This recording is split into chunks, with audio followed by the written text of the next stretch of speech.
So we've been doing one paragraph of Nanya each month. So this month it's the third paragraph, which is a very short and sweet paragraph, but it's, though it's short, it's the import of this paragraph is very, very important. Generally, when Bhagavan, Nanya was originally Bhagavan's answers to questions asked by Sri Prakasham Pillai, and it was first published in a question and answer form. Later, Bhagavan himself wrote it in the essay, as an essay of 20 paragraphs, and when he did so, he organized the ideas in a logical sequence. And this is really, but the exposition really begins from this third paragraph. And Bhagavan always tends to, when he gives an exposition, he starts with dealing with the world. In Ulirunapati, the first 7 verses or so are about the world. Here, the first, this third and fourth paragraph are about the world. The reason for this is all problems, the world means the totality of all that we experience, all the phenomena that we experience. And Bhagavan, in some places, he talks about the world inside and the world outside, because we all live in a little world of our own within our mind. In verse 6, when he's talking about how the world is projected from a cinema, in verse 6 of Arunachashtakam, he says it appears as worlds inside and outside. That means our mental world and the seemingly physical world outside. Elsewhere, Bhagavan has clarified that what appears to us as a physical world outside is actually nothing but our own thoughts. All perceptions are just mental phenomena, so they're thoughts. So the whole world, according to Bhagavan, he says it in the next paragraph, in the fourth paragraph, the whole world is nothing but thought. So in this paragraph, as I say, it's just 2 sentences. In the first sentence, Sava arivikum sava torikum karanamahya manamadanginal jagadrishti ningam.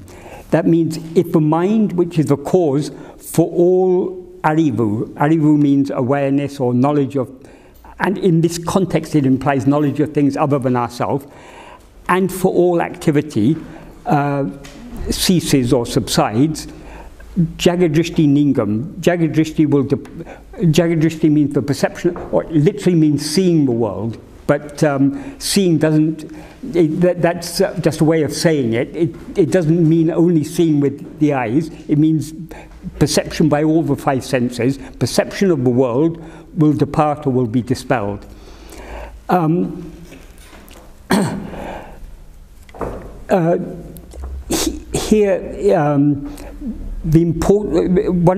are various points in this sentence that are important, but the first thing is, Bhagavan says the mind is the cause for all awareness and all activity. What does he mean by mind in this context?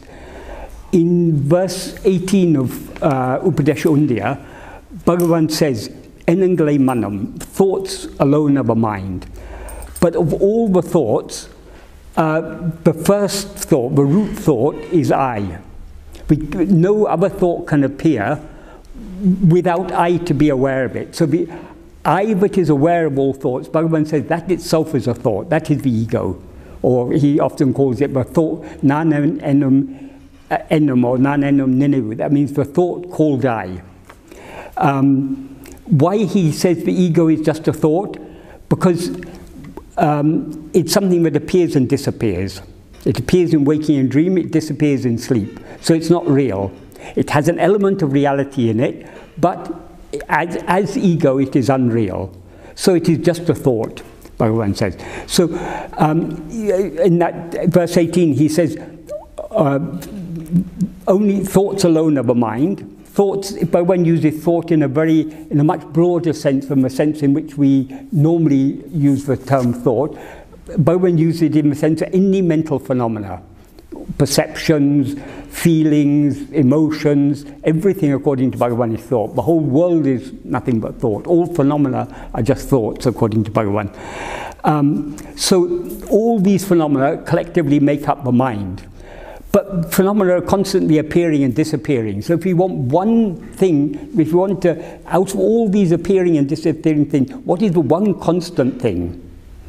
The mind itself appears and disappears, but so long as the mind is there, what is the one thing that is constant is I, the thinker, the first thought, the root thought. So Bhagavan concludes that verse 18 by saying, therefore the mind is nothing but I in the sense of ego, the thought called I. So what he's referring to here when he says the mind is the cause for all awareness and all activity, he's using mind here in the sense of ego. The ego, because why he says it's the cause for all awareness, it's only when we rise as this ego, but we're aware of things other than ourselves. In waking and dream, we're aware of things other than ourselves. Why? Because we experience ourselves as ego. And ego, Bhagavan says, is nothing but the false awareness, false self-awareness, I am this body. Our real nature is just I am. Not I am this or that, but we now experience ourselves as I am this body. The body changes. Now we experience this body as I. In dream, it's some other body. That body in dream is injured. When we wake up, this body isn't injured. So they're two different bodies. But in whichever state we're in, there is a body that we experience as I. And when this dream comes to an end, at the end of this so-called lifetime, if the ego isn't destroyed, it'll dream another dream. So there'll be another so-called rebirth or reincarnation. According to Bhagavan, that's nothing but just dreams occurring one after another. So everything, according to Bhagavan, the root cause of everything is the ego. So here he says it's the cause for all awareness and all activity. Who is it who is doing? All the actions of body, speech and mind, we take as I am doing it. I am sitting here, I am talking, I am thinking, I am hearing, all these activities. Why? Because I take this body and this mind as myself. So I experience them all as I. So it's this I is the cause for all activity and also for all awareness of things other than ourselves. Because it's only when we rise as ego that we're aware of other things. There's one important point here. We had in the previous paragraph, as I explained last time, the previous paragraph had Bhagavan's answer to the first two questions asked by Shiva Prakasham Pillai. The first question he asked was, who am I? Bhagavan answered very simply, Arivainan. Arivainan means, Arivu can mean knowledge, but also awareness. In this context, Bhagavan's using it in the sense of awareness. Awareness alone is I. And then Shiva Prakasham Pillai asked, what is the nature of this awareness? Bhagavan said, Satchidanandam. So the word he used there was there's a lot more in the second paragraph than that. That is because when Bhagavan's first answer was so brief, when Shiva Prakasham Pillai noted it down in his notebook, he also, to clarify it for himself, he wrote what he had learned when at college he had studied philosophy, Indian philosophy. So he wrote down, this body is not I, listing all the phenomena that we normally experience as I, they are not I.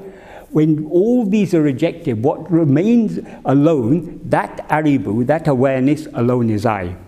So there Bhagavan says, that arivu is what we actually are, and its nature is Satchidananda. In the very next sentence, in the first sentence of this paragraph, he said the mind is the cause for all arivu. He uses exactly the same word. But obviously, Bhagavan isn't saying mind is the cause for the arivu, which is Satchidananda, but arivu but remains alone when everything else is rejected as not I. Bhagavan often draws a distinction. Generally in spirituality, people talk about awareness, about consciousness, as if it's one thing. It is one thing in one sense, but it appears in two forms. The real form of awareness is just awareness, not awareness of anything. The awareness we experience in sleep. In sleep we're not aware of anything, but we are aware. That pure awareness, which is devoid of awareness of anything else, that is the awareness that we actually are. The awareness that he's referring to here, but he says the mind is the cause for, is awareness of phenomena, awareness of anything other than I. The pure awareness is always self-aware, because we can't be aware without being aware but we are aware, and being aware but we're aware entails being aware of ourselves, because it's we who are aware. So pure awareness is self-aware, so we could say it's awareness of oneself, but this is where we run into problems of language, because we talk about self-awareness or awareness of oneself as if oneself is an object, but obviously oneself is not an object. The very nature of awareness is to be aware of itself, but itself is not an object. It's just aware I am. That is the real awareness. That is our real nature. Just the simple awareness I am, that is what we actually are. But now we're aware of I am Michael, I am this body, I am this person born so many years ago, who's going to die a few years hence, who now I'm talking, I'm listening, I'm doing all the, we superimpose so many adjuncts on this I, and we take these adjuncts to be ourselves. So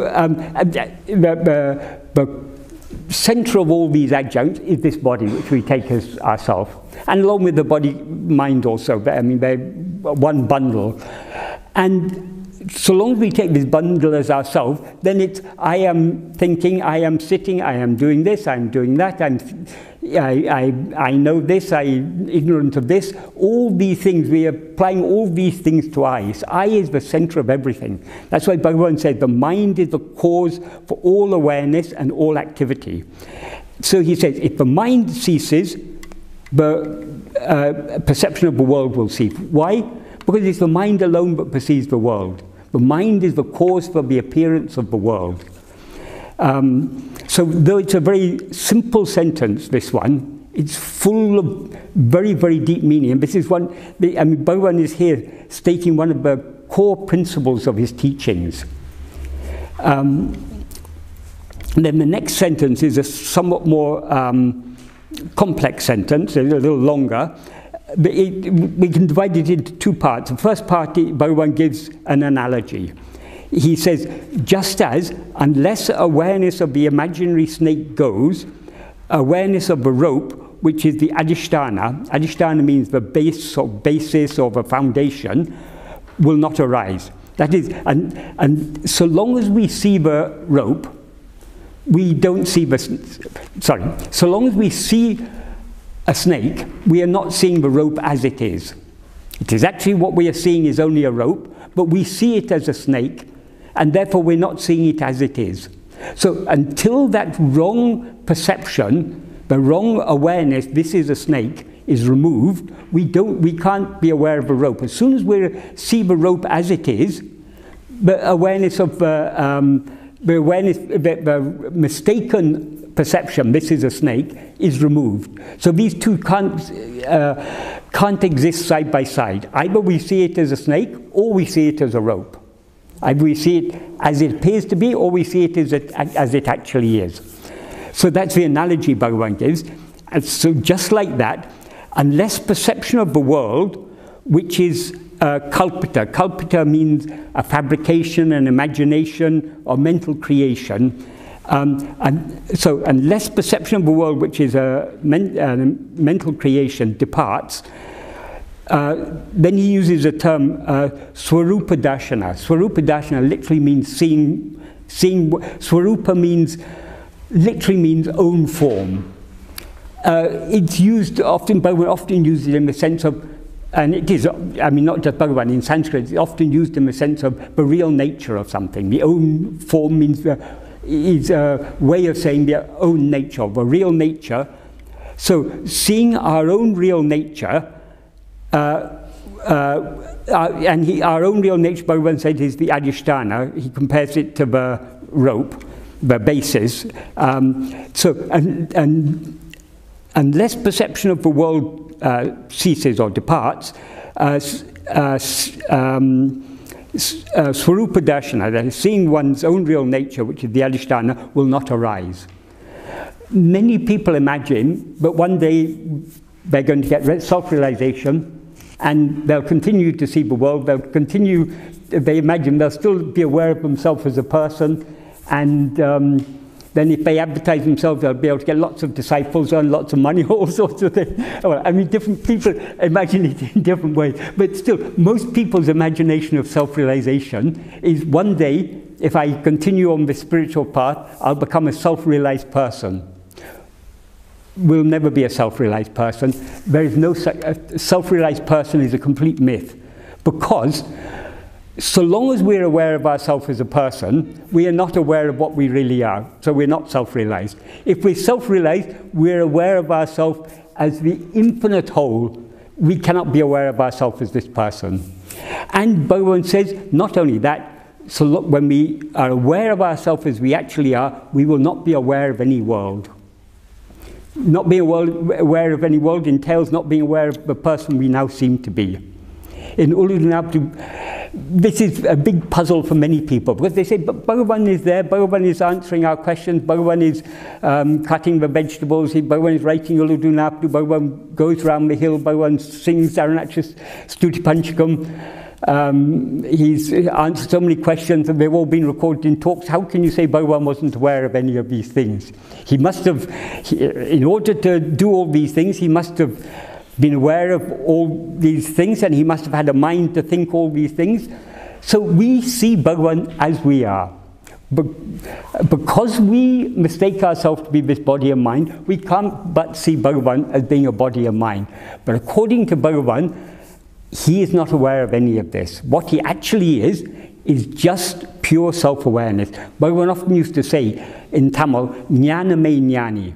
Jnaname Jnani means Jnanam alone is the Jnani. That is, self-knowledge alone is what knows it. I mean, Jnana actually means, Atmajnana means self-knowledge in the sense of self-awareness. So it's self-awareness that is alone aware of itself. It's not, there's no person can ever be aware, because when so long as we're aware of ourselves as a person, we're not aware of ourselves as we actually are. So, because this was a puzzle for people, how Bhagavan can say that the Jnani is not aware of anything. Bhagavan wrote in one verse in Uludunapadu Anubandham, Bhagavan used a nice analogy. He said, just like a person sleeping in a cart is, in India they have bullock carts, still they're very, very common in villages. A person sleeping in a bullock cart is not aware whether the cart is moving, or whether the cart has come to a standstill, or whether the bullocks have been unyoked and it's just lying there without the bullocks attached. So long as the person is sleeping, they're not aware of any of these things. If they're aware of these things, then they're not sleeping. So just like the person sleeping in a cart is not aware of any of these things, the Jnani, who is sleeping within this body, again, Bhagavan is talking from our perspective, because Bhagavan isn't limited in this body. Bhagavan is the infinite whole in which this body and world, everything appears. But from our perspective, Bhagavan seems to be this body. So Bhagavan said, the Jnani who is sleeping within the body is not aware of the activity of the body, or the sleep of the body, or the nishta. Nishta means like, when people say, oh, Bhagavan, sometimes he goes into samadhi, he's not aware of anything. As if at other times he is aware of things. So, according to Bhagavan, he's not aware of any of these things, because he's not aware of the body, because he's not aware of the world, because he's aware of the rope, not of the snake. Everything that we see is the snake. It's actually the rope.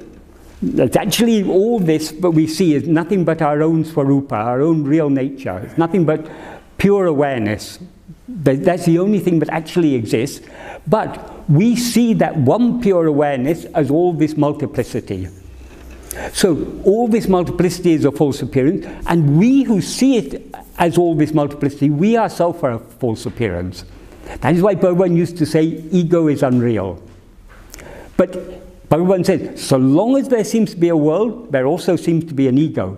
But many people have, they take little bits from Bhagavan's teachings without understanding it coherently. So there are many people nowadays who say, oh, there's no ego, so there's no need to do any sadhana, there's no, you just have to understand and to see that all this is unreal, and then that's all there is to it. There's nothing more to it than that.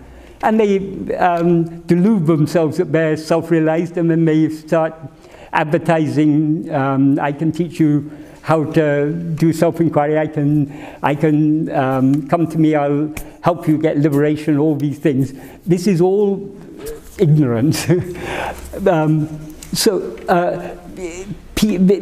many people, even those who are not advertising him as gurus, many devotees of Bhagavan misunderstand.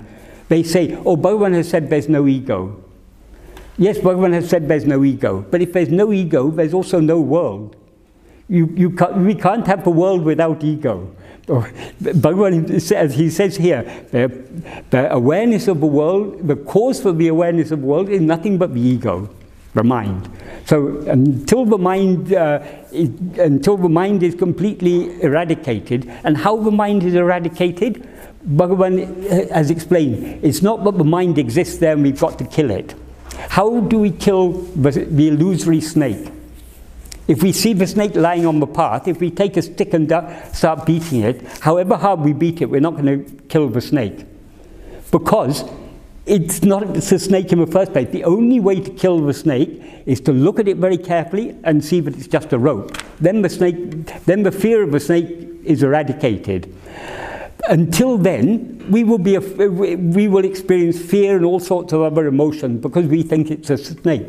So also all the problems caused by the ego, they won't cease until the ego is annihilated, killed, whatever. But how do we kill the ego? Bhagavan said, whatever sadhana you do, whatever yoga, meditation, whatever you do, you cannot kill the ego because all these sadhanas are done by the ego. So we first assume that we are this person and we want to do all these sadhanas. Bhagavan said this is like a thief posing as a policeman saying that he's going to catch the thief. The mind will cheat us. The only way to get rid of the mind is for the mind to investigate itself, for the ego to investigate itself. Who am I? To turn its attention back on itself. Because we seem to be this ego so long as we're aware of anything other than ourselves. In other words, so long as we're looking outside, we're looking away from ourselves, we seem to be this ego. But if we turn our attention back to see, who am I who is aware of all these things? If we turn our attention, if we focus our attention keenly enough on ourself alone, Bhagavan says, Tedinal otum pidicum in Ulunapti. That means if sought, it takes flight. This ego seems to exist only when we're not investigating it. When we investigate it, we can't find anything.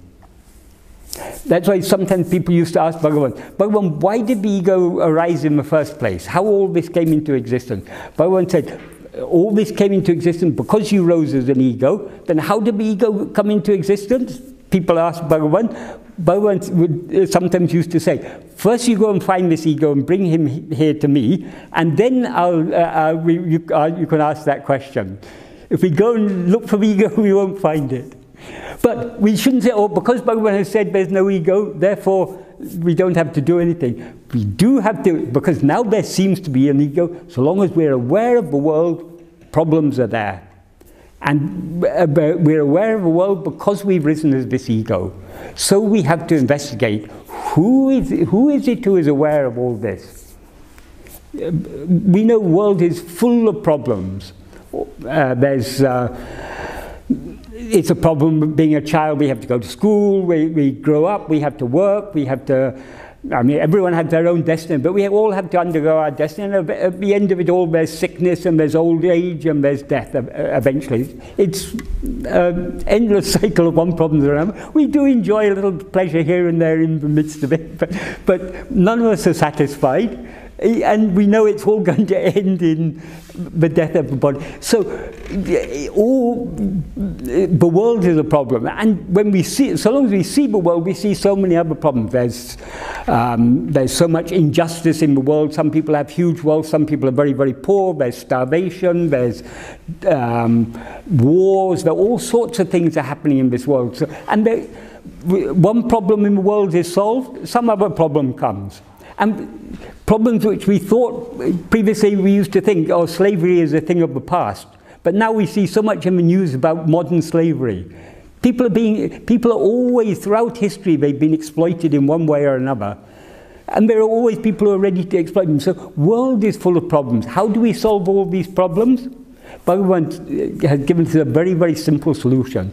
He said, this world and all its problems are nothing but a dream. What is the solution to all the problems you see in a dream? You can go out and do charitable work in your dream and everything, but that's not really solving the problem, because other problems will occur.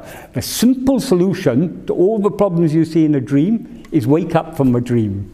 So Bhagavan said that if you want to solve all the problems of the world, all you have to do is wake up. And in order to wake up, all you have to do is to know what you really are. And as he says, if that's why he says, so long as we are perceiving the world, we are not seeing ourselves as we actually are. So unless perception of the world, which is a mental creation, a fabrication, a kalpita, unless that departs,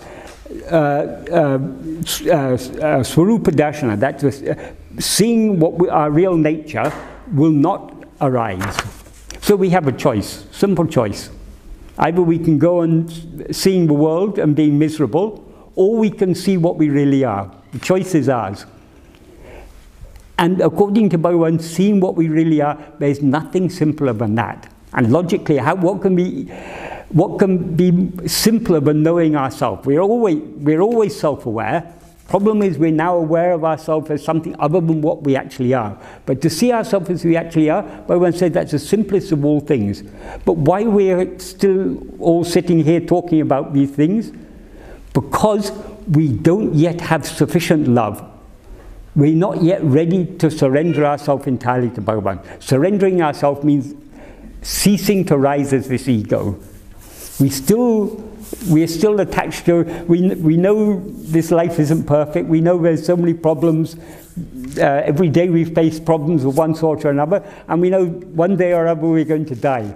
But still we cling to this. Still, there's so many things in this world which are very dear to us. Until the things of the world, so long as the things of the world are more dear to us than knowing ourselves, we will continue to rise as an ego and to be in ignorance.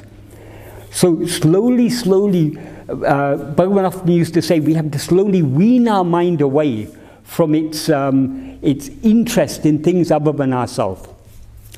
People talk about, so many vasanas come when I try and meditate, how to get rid of these vasanas. Vasanas are not things other than ourselves. Vasanas are our own. The interest that we have in things other than ourselves is what is called Vishaya Vasana. Vishaya means, the simplest translation of it is phenomena. So long as we're aware, so long as we have any taste, any liking to be aware of any phenomena, that liking is called a Vishaya Vasana. And it's because of that liking that we continue in this state. Bhagavan is never going to force moksha upon us. He's never going to kill the ego. We have to surrender our ego to him. Then he will kill it. But not until we do so with complete willingness. In fact, when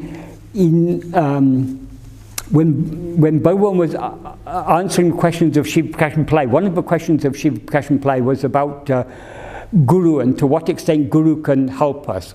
And what Bhagavan actually said to Shiva Prakash Pillai was, even God or Guru cannot do this for you. You have to do it yourself. Something to that effect. I can't remember the exact words.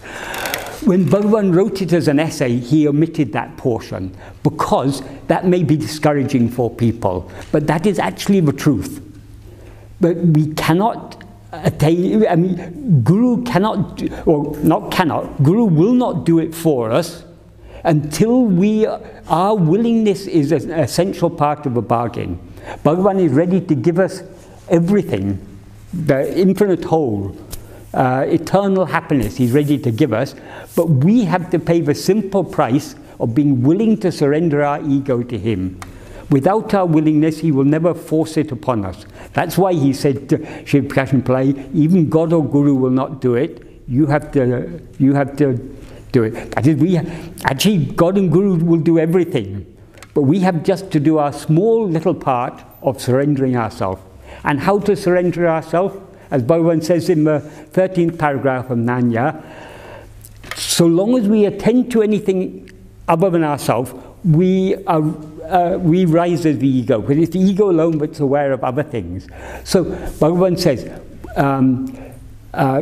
giving not even the slightest room to the rising of any thought, that's any awareness of anything other than oneself, except Atmachintana. Atmachintana literally means thought of oneself. It implies being awareness, attentive, being self-attentiveness. So not giving room to arise any thought other than self-attentiveness, and thereby being Atmanishta Paranai Irupate. That means being one who is firmly established as oneself.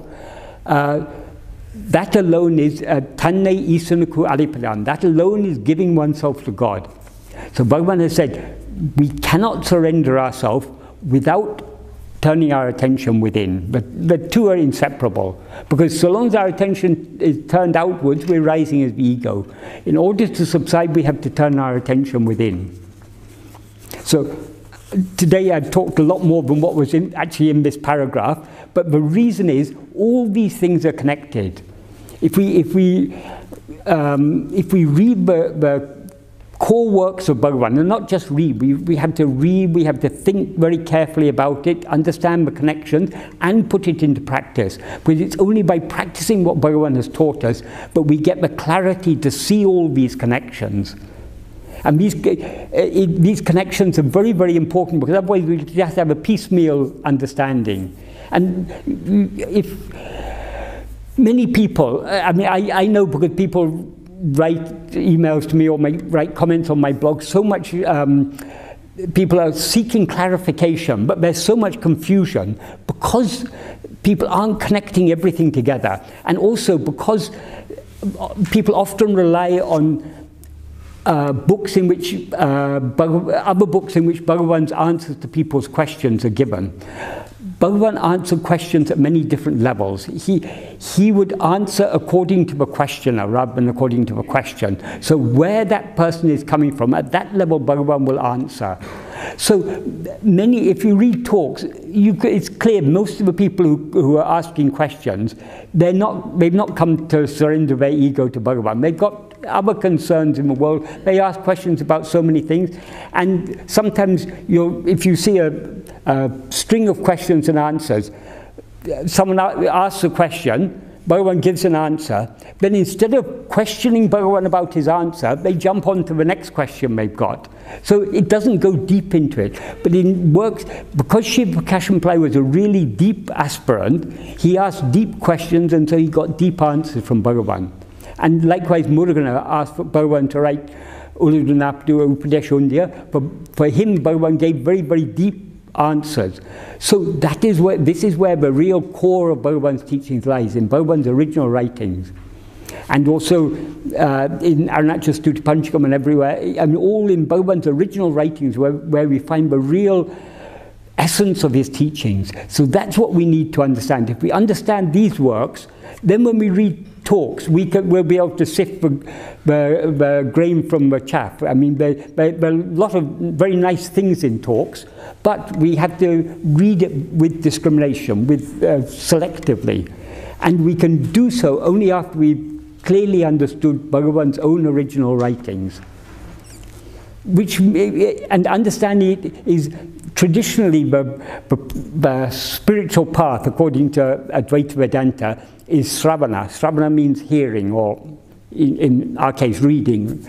Sravana, Manana means thinking very deeply about these things, making all the connections, understanding how all these things are connected, and getting a coherent picture of Bhagavan's teachings. That is Manana. Nididhyasana means contemplation. That means the actual practice. So these three things have to go on. We have to, Bhagavan's teachings are the basis of, these original writings of Bhagavan, these are the basis. We have to read them, we have to think carefully about them, we have to put them into practice. And the more we put them into practice, the more depth of meaning we'll be able to see in Bhagavan's very, very simple, these are very simple sentences, but there's so much depth of meaning in them. And the depth of meaning in them will become more and more clear the more we put it into practice, the more we turn our attention within. Because what is the light that illumines all this world? It's nothing but the light of awareness in our heart. So when we turn our attention within to know who am I, what is this awareness? It's the same, it means the same as who am I, because what I essentially is awareness. When we turn our attention within to investigate this awareness, from this awareness we get so much clarity. Bhagavan has, in Guru Vachakavai somewhere, Bhagavan, it must have been, Murugan often didn't record the context in which Bhagavan said things, but presumably someone had asked whether it's possible to go insane if you're following this path. And Bhagavan says, this is the path where you're following the light. If anyone says that someone has followed this path and gone insane, that has to be wrong. If they've gone insane, they've not been following this path. If they've been following this path correctly, it will give more and more clarity, if we want to become, now we're all insane. If we want to become sane, this is the path. Turn back towards the light. What is this light that is illumining all this? It is nothing but I. Who am I? So turning our attention back towards this I will give so much clarity to our mind. Then the meaning of Bhagavan's words will become more and more clear to us. That's why the practice is absolutely essential. But Bhagavan's words are a great aid to us in the practice, because it's a very, very subtle practice. What we are doing actually when we're investigating ourselves, we're trying to distinguish the pure awareness from all this awareness of all these other things. We're trying to isolate the pure awareness that we actually are from the ego of mind, which is the awareness that is aware of everything else. So it's a very, very subtle path we're following, and it requires great discernment, great discrimination in order to go deep in this path. To a large extent, that discrimination is provided by Bhagavan's words. So it's not a matter we read Bhagavan's teachings first, then we think about them, then we practice. It's a cyclical process. We practice, and then we come back and read. We get more clarity, and then we go deeper into our practice. Then we come back and read, think about it, and it becomes, the whole process is a process of deepening, going. People ask how to practice self-inquiry. It's actually very simple. We just have to turn our attention within. But how to practice we can learn only by trying to practice. The more we practice, the more clear it will become. If any of us knew perfectly how to practice self-inquiry, that would be the end of the story. We're all still learning. We learn by practice. As we practice, we go deeper and deeper into it. So it's not something where, even Bhagavan said, it cannot be explained in words. You have to find the way into your own home. It's your own heart you've got to enter. So you've got to find the way there. But it's a bright light is there inside your heart, so you won't get lost in the darkness. Just turn your attention back towards the light. Turn your attention back towards the awareness that illumines all this. That is all there is to it. It's so, so simple.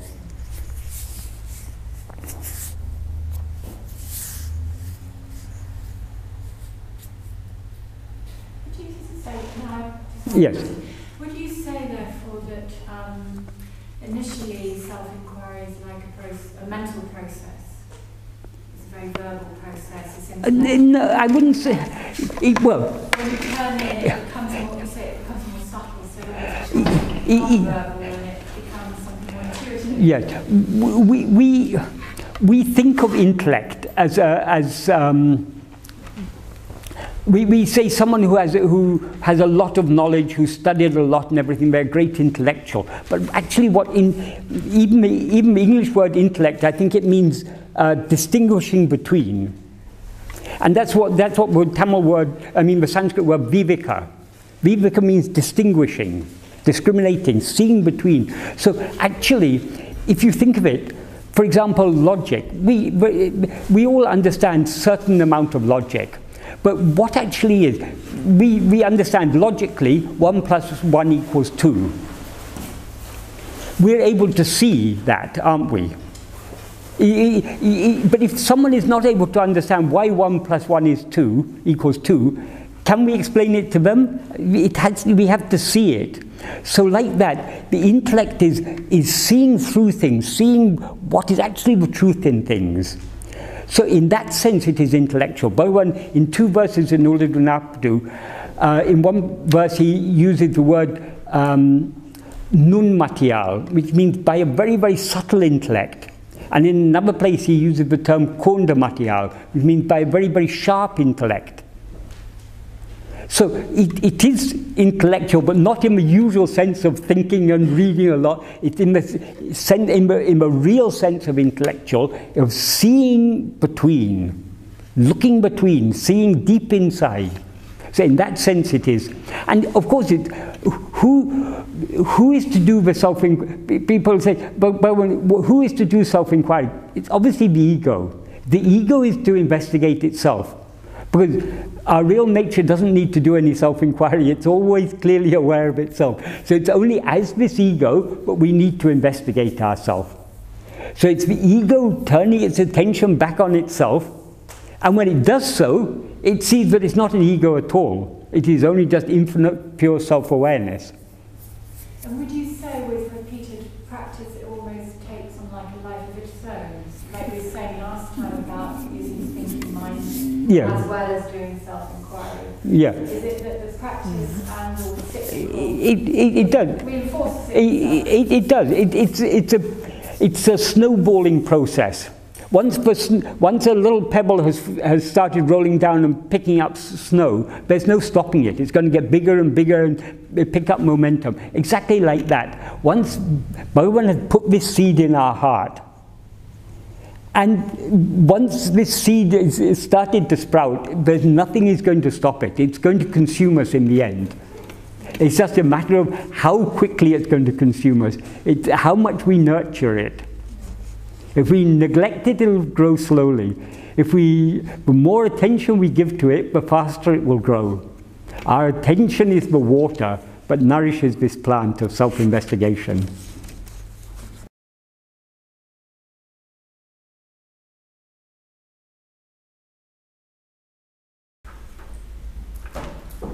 Michael, Yes.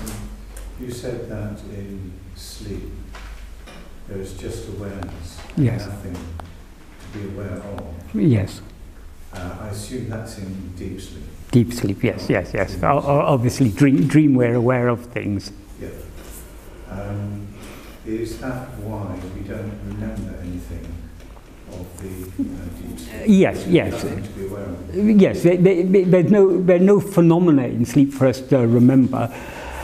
A deeper reason why we don't remember anything, the we we're talking about here is this ego or mind, which was absent in sleep. So, according to Bhagavan, sleep is a state of perfect self-awareness. If we could now recall that perfect self-awareness, that would annihilate the ego, because the ego cannot stand in front of pure self-awareness. It has to be covered by this veil of self-ignorance. So it's the veil of self-ignorance that we take upon ourselves by rising as an ego. The ego and self-ignorance, they're actually inseparable. Sometimes self-ignorance is described as a sheath, a kosher, but it's actually it's inseparable from the ego, because the very nature of the ego is to be, it's a wrong awareness. It's awareness of ourselves as something other than what we actually are. That entails not being aware of ourselves as we actually are. So in sleep we are aware of ourselves as we actually are, which is a pure self-awareness. But the ego is absent then. But so in waking and dream, the ego cannot recall that state of pure self-awareness. That's why, for the perspective of the ego, sleep seems to be a state of darkness. We can understand we were aware, because we are aware not only of two states, we're aware of three states. We're aware of two states in which we're aware of phenomena, and a third state in which we're not aware of phenomena. So to that extent we recognize that there is awareness in sleep.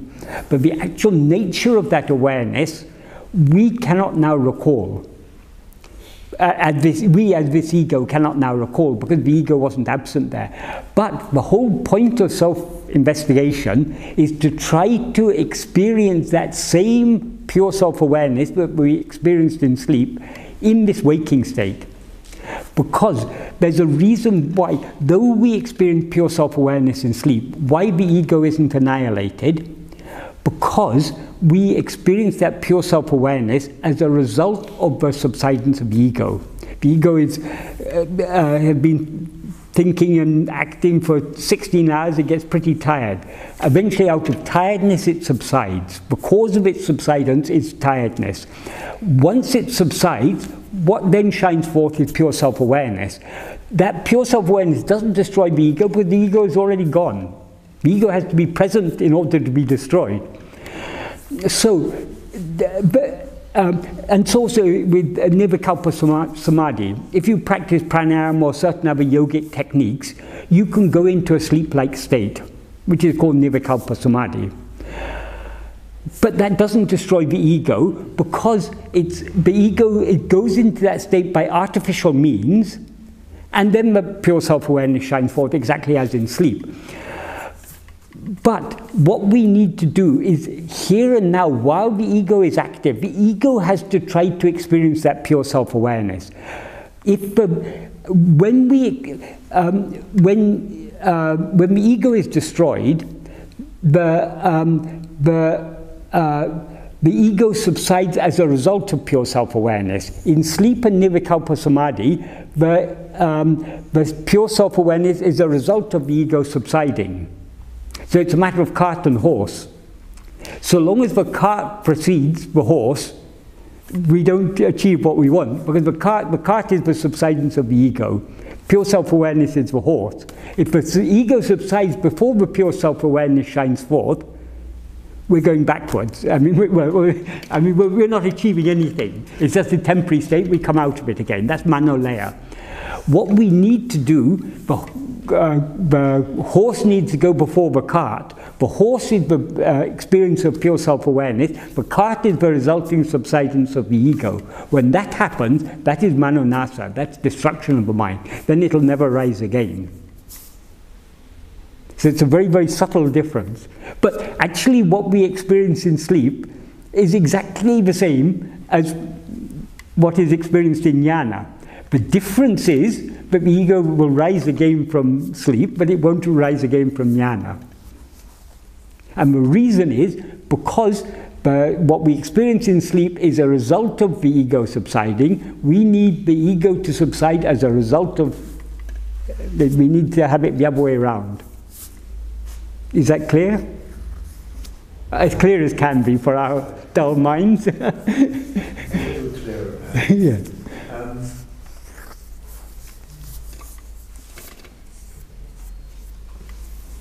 Another question related to this, I think,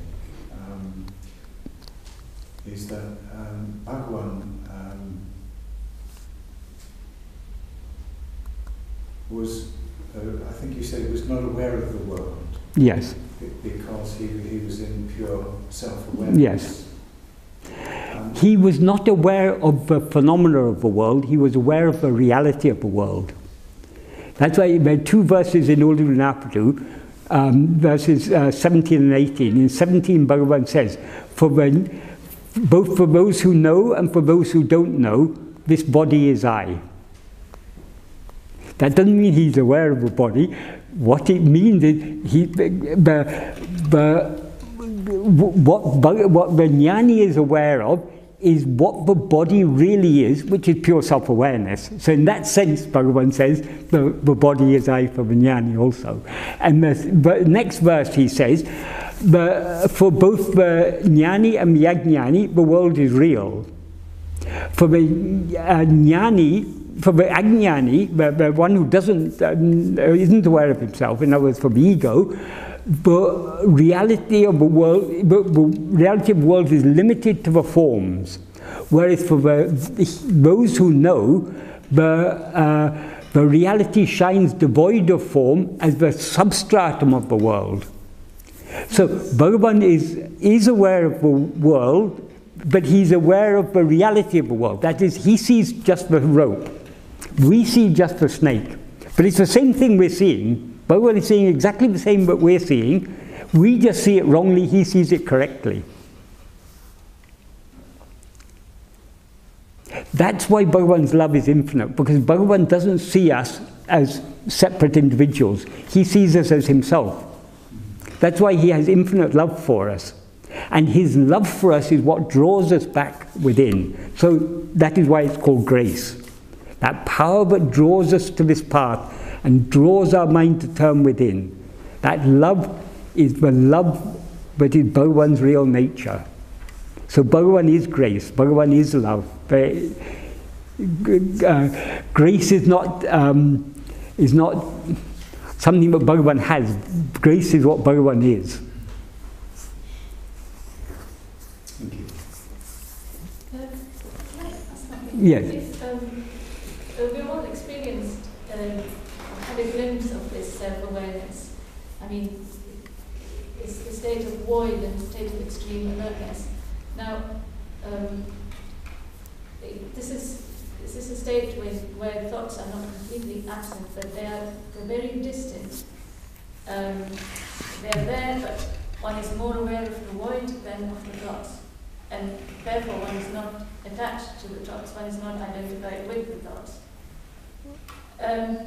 Do you think self-inquiry eventually results in one being in that state most of the time? Or will thoughts disappear altogether? They're there, but they're like distant noises, you hear them, but you don't really, they don't make a difference to you as whether they're there or not there. Okay, I will answer that, but I'll answer in a little bit roundabout way. I won't answer directly because there's something that needs clarifying first. We are always perfectly self-aware. There is never a moment when self-awareness is absent. That is why Bhagavan often used to say, Atmajnana is not a new knowledge to be attained.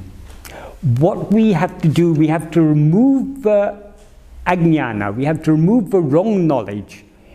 The real knowledge is always there. There is never a moment when we are not self-aware.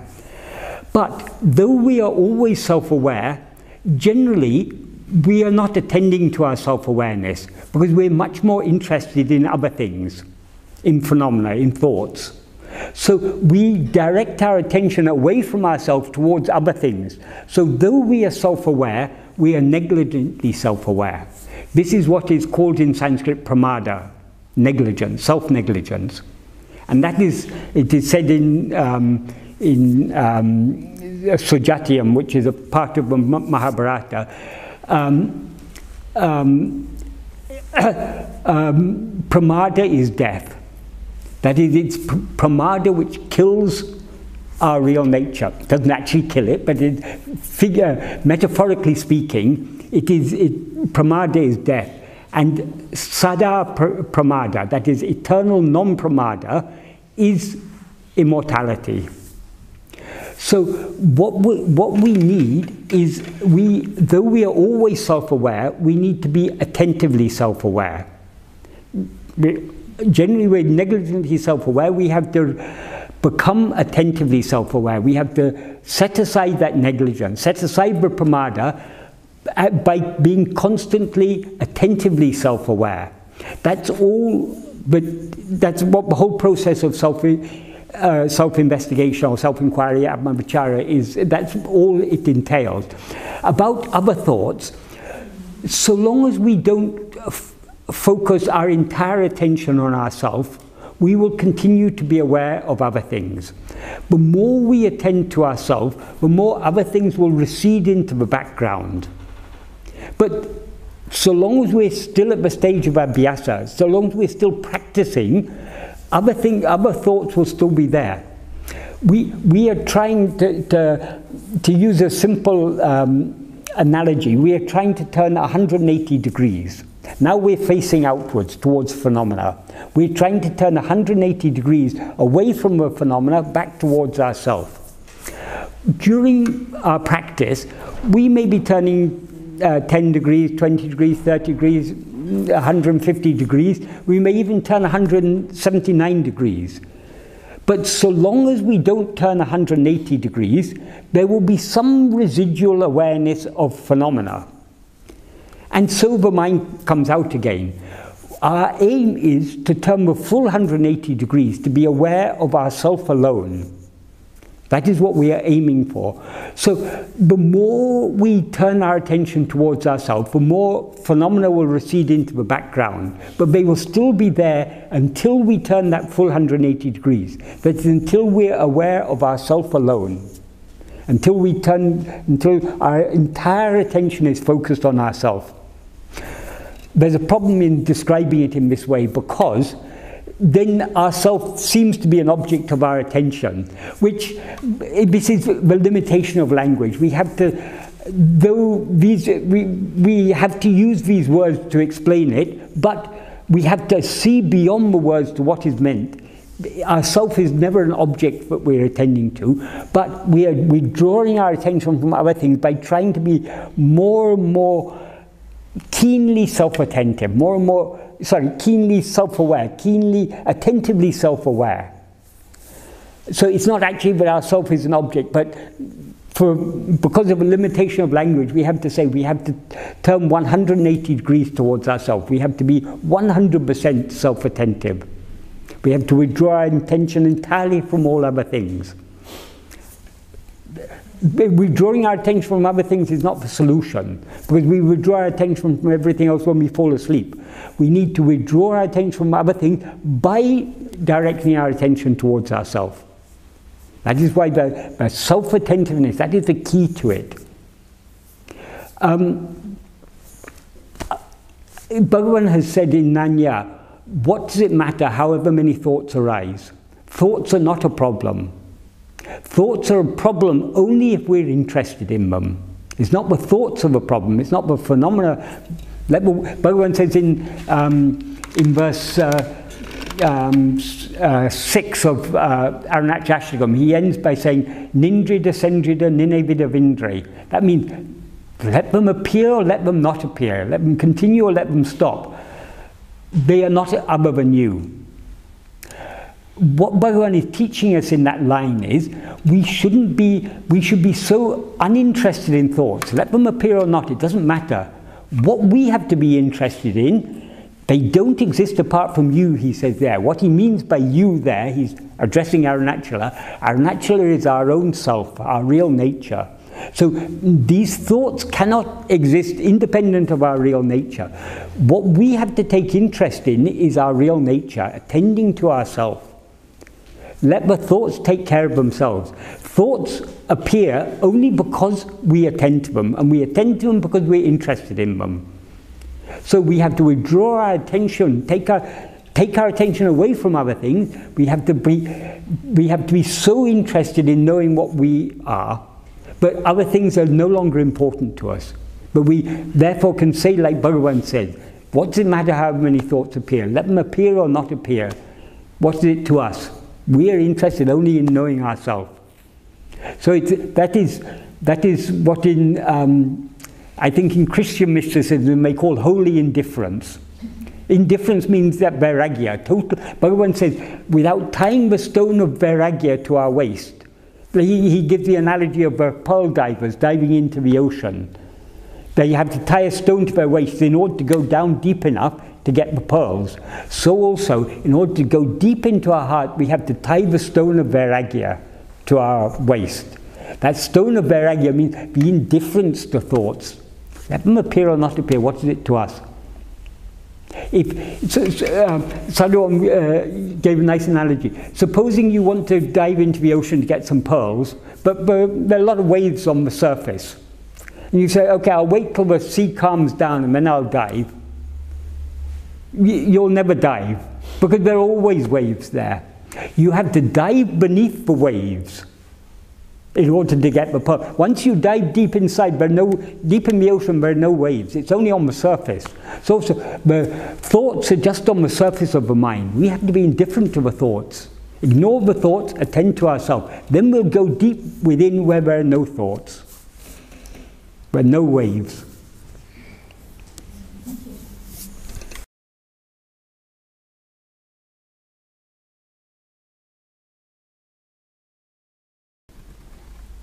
We have no complaints when we're sleeping.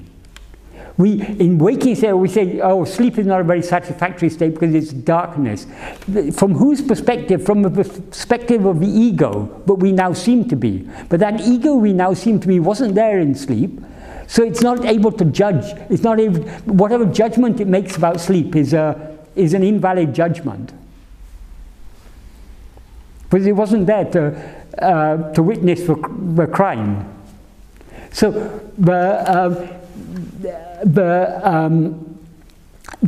according to Bhagavan, sleep is a state of pure self-awareness. We are perfectly. What is the one thing, the most basic desire we have of all? There's one. We all say, oh, we want to live. We desire food. We desire this. We desire that. But there's one desire that is greater than all other desires. Love? No, even greater than that. What? No. Just try not to sleep for 2-3 days, and you'll reach a point where there is the desire for sleep is so overwhelming, even if supposing you're in freezing conditions, supposing you're lost in the Arctic somewhere, you know if you fall asleep you're going to die. So you're desperately trying to keep awake, but there'll be a point where you prefer to die than to go another moment without sleep. So sleep is the one thing that we love above all else. We can go without it for a while we enjoy all these phenomena, but ultimately what we desire most of all is sleep. So that is because sleep is our real nature. Interesting.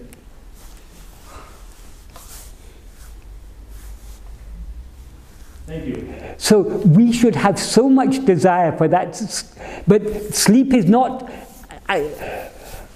the actual experience of sleep is not what it appears to be from the perspective of the ego. From the perspective of the ego, it appears to be a state of darkness because we're not aware of anything. And from the perspective of the ego, awareness of phenomena is what we call awareness.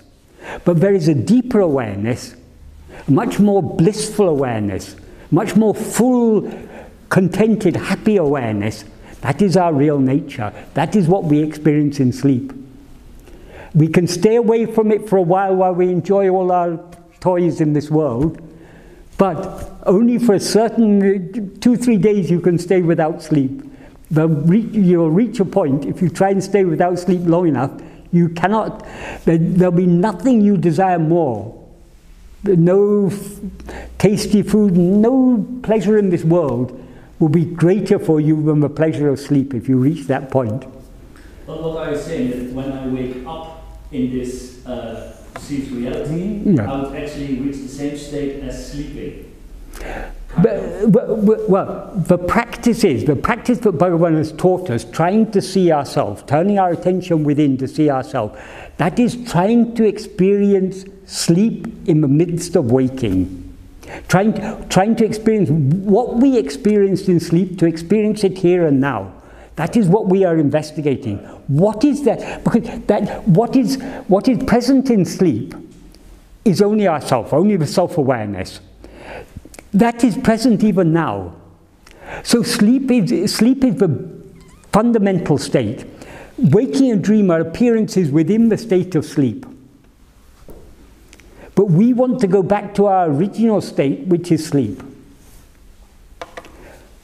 But it's often not presented in this way, because if you present like that, then people say, oh, sleep is a very uninteresting state. I'm not interested in sleep.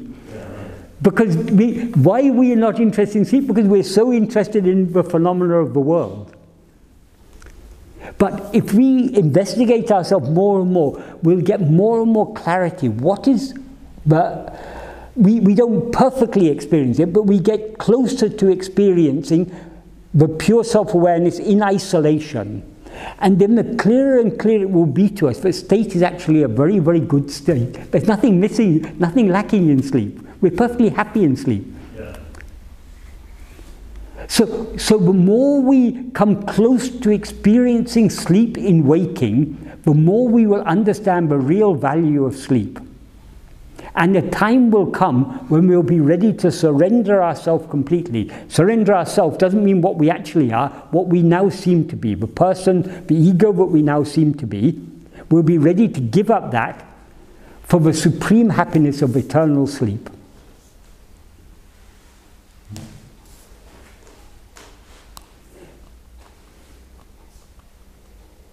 Thank you.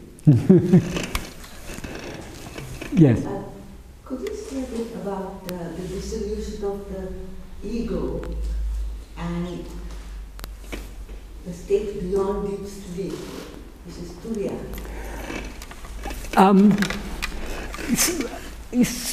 Turiya is said to be a state beyond deep sleep, but actually one of the descriptions of Turiya is Jagrat Sushupti, that is sleep in waking. It is actually, Bhagavan has said, they're not, Turiya actually means fourth, doesn't it? But Bhagavan has said, it is called the fourth only for those for whom these other three states seem real, is it called the fourth. But actually it's the only state. And the nature of what we experience in Turiya is exactly the same as we experience in sleep. Actually, there now appear to us, in our present state, it appears there are three states, waking, dream, and sleep. Actually, there's only one state. In that one state, there's this waking body arises like a wall. And that divides that space into two. So one we call waking, the other we call sleep. Then another body rises, that called dream. So it's just these two divisions make the one state of sleep appear to be three states of waking, dream, and sleep. If you remove those two dividing walls, so you remove waking and dream, what remains is only sleep. That is Turiya. So Bhagavan has said Turiya and sleep are actually one and the same state. It's because of the appearance of waking and dream that sleep seems to be something. What is the problem with sleep? The only problem with sleep is we come out of it.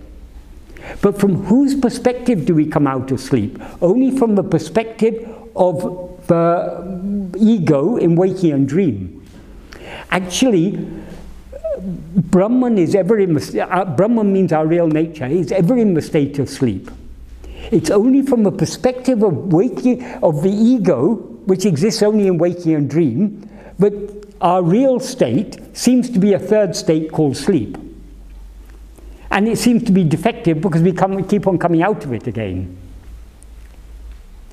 When the ego is dissolved only by our knowing what we actually are. Those two phantom walls which rose up and divided the one infinite space seemingly into three spaces of waking, dream, and sleep, they will dissolve. What will remain is eternal sleep, which is otherwise called Jagrat Sushupti or Turiya. And that is Satchidananda. That is Satchidananda. Not only is that Satchidananda, that is you. Tattvamasi, that is your real nature. But it's experienced as ecstatic bliss. Yes, but when we say that, we're saying from a perspective of the ego, because the ego has its own idea of what is ecstatic. It is infinite happiness, but it's a happiness, I think in Bible or somewhere it said, peace beyond all understanding or something. It's that we cannot, as this ego, we cannot conceive what is the nature of the Ananda, which is our real nature. Because the ego is what covers our real nature. Why, as this ego, though we experience pure self-awareness, we experience our real nature in sleep, according to Bhagavan, why is it we cannot recall that? Because we now take ourselves to be this ego. As this ego, we weren't in sleep. So as this ego, we can't recall the pure, infinite bliss that we experienced in sleep. So that is why we need to experience it here and now in the waking state. In other words, we need to try to experience now what we experienced in sleep. How do we experience that? In sleep, what we experience was pure self-awareness. So it's only by turning our attention back towards ourselves, trying to isolate the self-awareness from awareness of all other things, to reach that state of isolation, which in Sanskrit is called kaivalyam. Kaivalyam means isolation, oneness. So that is kaivalyam, that is liberation. The state where sleep alone exists. Consciousness. Pure consciousness, not consciousness of anything. Prajnana, prajnanam Brahman. Prajnana doesn't mean awareness of anything, it means the pure awareness. Pure awareness of the dissolution of the ego. No, there will be no awareness of the dissolution of the ego. From a perspective of Brahman, from a perspective of Prajnana, there never was any ego. The process of the dissolution. Yeah, the dissolution of the ego is real only from a perspective of the ego. When the ego is actually dissolved, there never was an ego in the first place to be dissolved. That's why the ultimate state is ajata. Ajata means nothing has ever happened, nothing has ever come into existence. And yet there's something that remembers. There's something that knows about it. The knowing is there. Are you talking about from the ego's perspective or Brahman's perspective?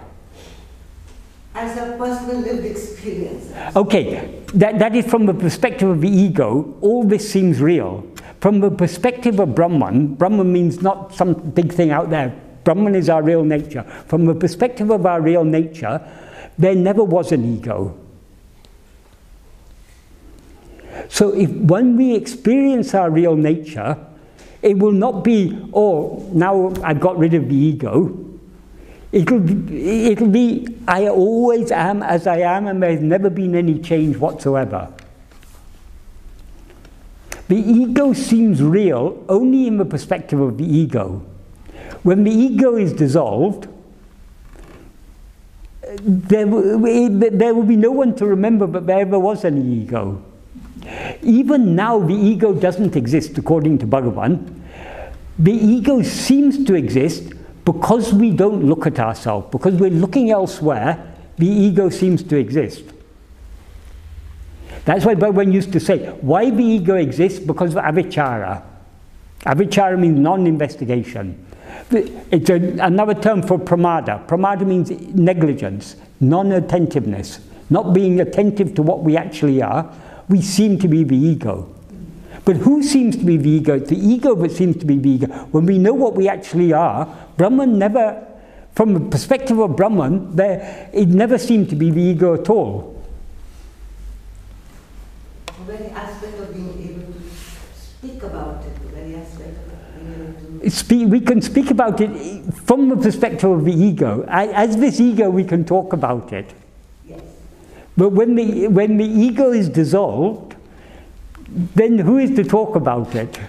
There's silence in that moment. So it's out, that state, the state we're talking about, the real state, is beyond the mind, beyond the ego. The ego cannot comprehend that. That's why it's called anivachaniya. It cannot be expressed in words. Because what is the use of the instrument of words? It's only the ego. It cannot be captured in words, it cannot be captured in thought. It can be captured only by losing ourselves, only by surrender, only by dissolution of what we now seem to be. And when that dissolution takes place, we'll know it never took place because there was never an ego to dissolve in the first place. Such a perfect solution. Supposing the ego existed once and was dissolved, what is the guarantee that it won't come into existence again? Bhagavan used to say, if there was really an ego, it could dissolve and come back again. The jnana, the state of real, true knowledge, is the state that there never was an ego at all. And because there never was an ego, there never was a world, there wasn't anything. There was only that eternal Satchidananda.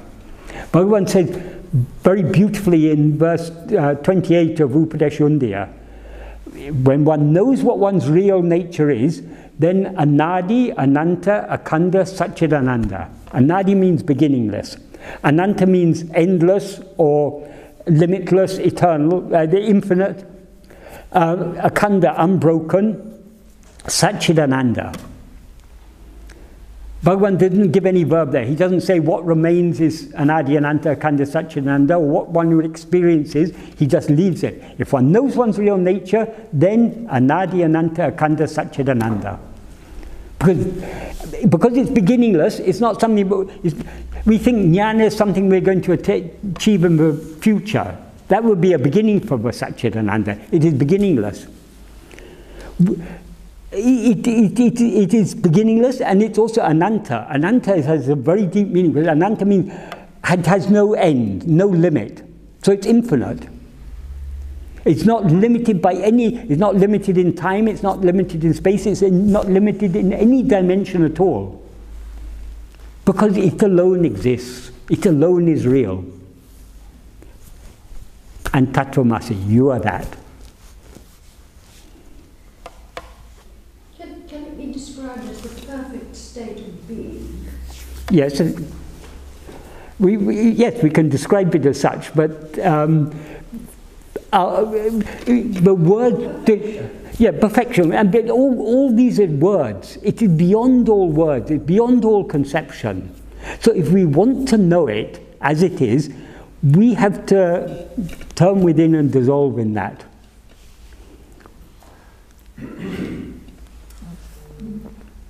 Who creates the ego? Sorry? Who is creating the ego?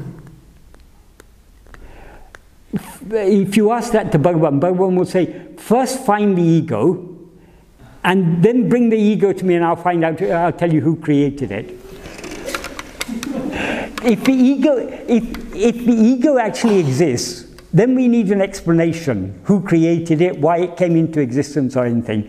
But ego is the mind. You know that yes. It exists because it created the world. It seems to exist, but does it actually exist? I know there's a snake there because I'm afraid of it. No, I can actually see there's a snake there. Talking about the rope. Yeah, I know. The rope exists. Why?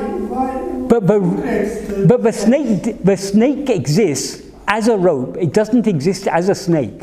So also the ego exists as Brahman, as your real nature. It doesn't, but now it seems to be the ego. So all questions about how, why the ego came into existence or who created it, all these questions is assuming that there's actually such a thing. But Bhagavan says if you investigate it, you'll find there's no such thing at all.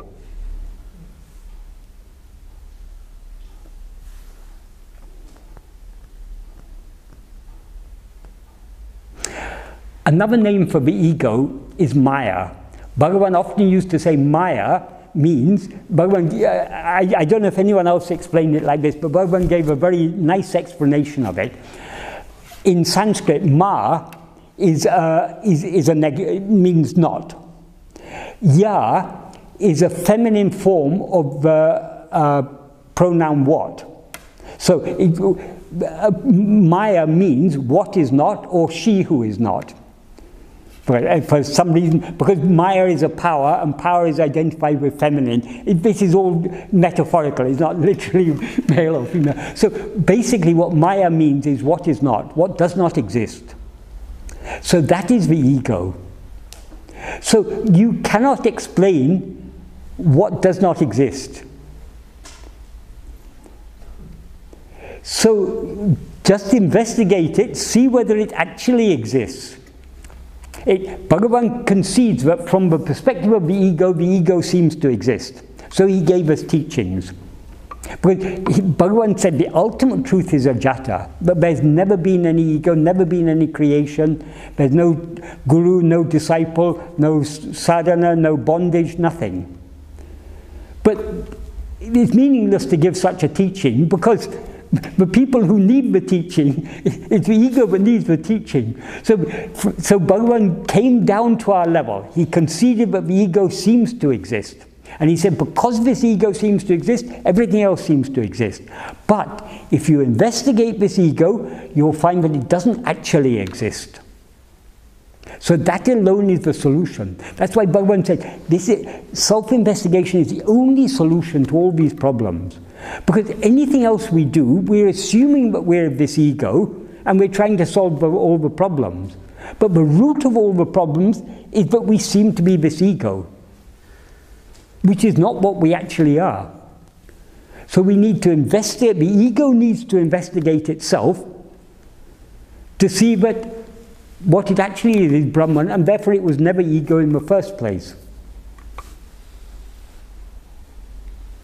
What do you mean the ego needs to investigate itself? What do you mean by this? Okay, you're now aware of yourself as I am. Sorry, may I know your name? Frank. Okay, you're aware of yourself as I am Frank. The I that says I am Frank is the ego. Your real nature doesn't experience itself as. Your real nature is pure self-awareness. It's not aware of itself as I am Frank.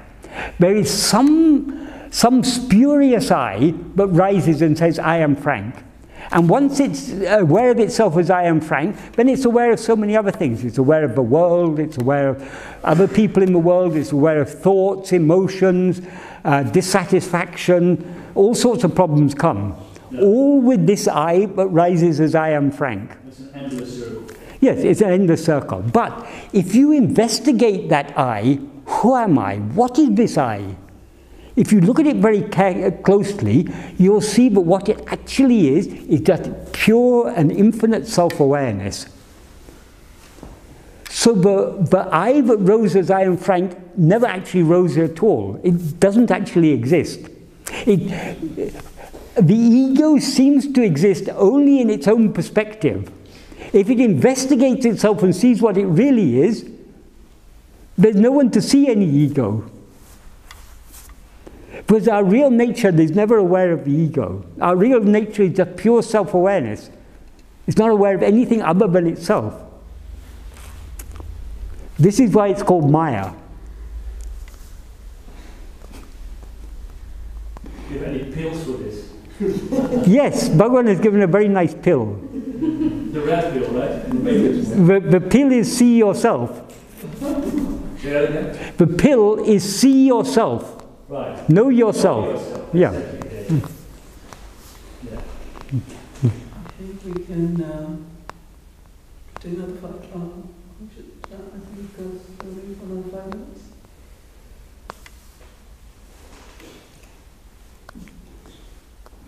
I'm not sure. We finished. Yes. We can go on forever until the ego dissolves. And so long, can I just say one thing? Probably some of you here may be aware of this story, some of you may not be. There's a traditional belief in India. The original guru is called Dakshinamurti. Dakshinamurti appeared as a 16. There were 4 old sages called the Sanakadi Rishis. They were the sons of Brahma. Their father had created them in order to help him in the work of creating the world. But they wanted nothing to do with it. They weren't satisfied. They said, we want to know the truth first before we start getting involved in creating the world. So they went off in search of the truth. And they were looking for a guru, someone who could guide them. So Shiva appeared as a 16-year-old boy, Dakshinamurti, and the traditional story is that Dakshinamurti was sitting under a banyan tree in silence, and they came and sat at his feet, and because of his silence, they also went into silence, and they then realized the truth. That is how the story is always told. Once when Bhagavan was telling this story, he said when the Sanakadi Rishis came, they started asking Dakshinamurti questions. And because they're very wise, they were asking very shrewd and very pertinent questions. So he started answering their questions. And for every answer he gave, they asked a very relevant question that is following on from what he said. Not like in talks where they jump from one thing to another thing. They are real spiritual aspirants. So for every answer Dakshinamurti gave, one of them would ask a very relevant question. And so they were going deeper and deeper and deeper into this subject, investigating very, very subtle level. After 1 year, Dakshinamurti understood, so long as he continues answering their questions, their ignorance isn't going to end.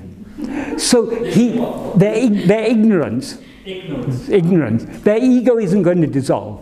So he was feeling, though he's a 16-year-old boy and they are very old men, he was feeling that fatherly compassion for them. So that spring, Bhagavan described it, that spring of compassion that was welling up in his heart, of these very, very mature elderly children, he had to close that valve of compassion. So he closed the valve of compassion and merged into silence. Because they were so mature, as soon as he merged into silence, they also merged into silence, and their egos were dissolved. When Bhagavan told this story, Murugan said, but Bhagavan, in no book is it ever said that Dakshinamurti ever answered any questions. Bhagavan said, no, it's not said in any book, but this is what actually happened. So Bhagavan must have been present there. He must either have been one of the 4 Sanakadi Rishis or Dakshinamurti. Take your pick. So why I said that now is, if we go into this subject, we can go deeper and deeper and deeper. But there is a time when we have to stop asking questions, we have to stop even thinking about it. Thinking about it is very useful because it takes us deeper and deeper, but ultimately we have to give up everything external and turn our attention within.